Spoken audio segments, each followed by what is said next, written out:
Assalamu alaikum урматтуу агайын туугандар. Ушундай жамгырга карабай бүгүн келип бергениңиздер үчүн баарыңыздарга терең ыраазычылык билдирип таазим кылам.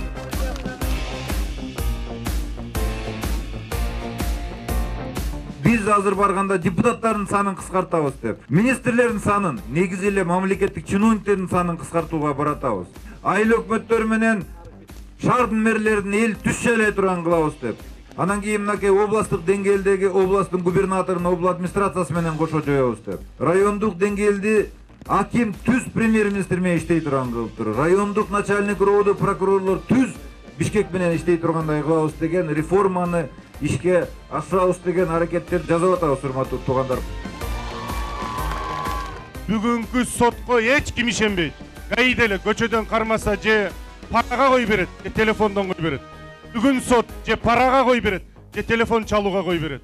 Адилеттүүлүк жок болду. Ошол себептен биз жөн милиционер болсун, ГКМБнын кызматкери болсун, тергөөчү болсун, соту болсун, прокурор болсун, эгерде буйрутма менен иштесең, эгерде саясий куугунтук менен буйрутма менен иштесең, сен өмүр бою мамлекеттик кызматка экинчи келбейсиң.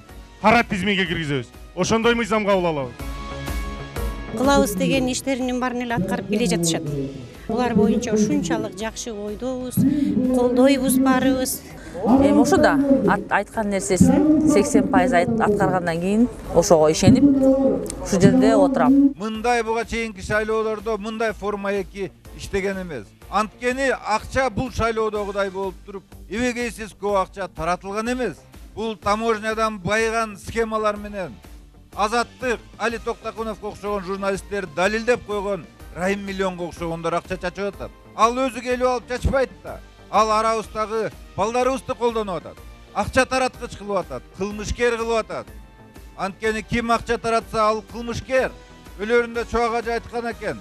Добушка берилген акча бул арам акча деп. Демек динде да, биздин мыйзамда да добуш сатып алуу бул кылмыш. Мамлекетибиз коркунучта турат. Ошондуктан ар бир таанышка, ар бир билгениңерге Баткенден Нарынга чейин, Бишкектен Ошко чейин телефон чалып туруп айтыш керек. Эч коркпустон шайлоо күнү Республика партиясына 14 номерге салгыла деп. Эмне үчүн дегенде бул ишеничтүү партия. Бул акча таратпаган партия.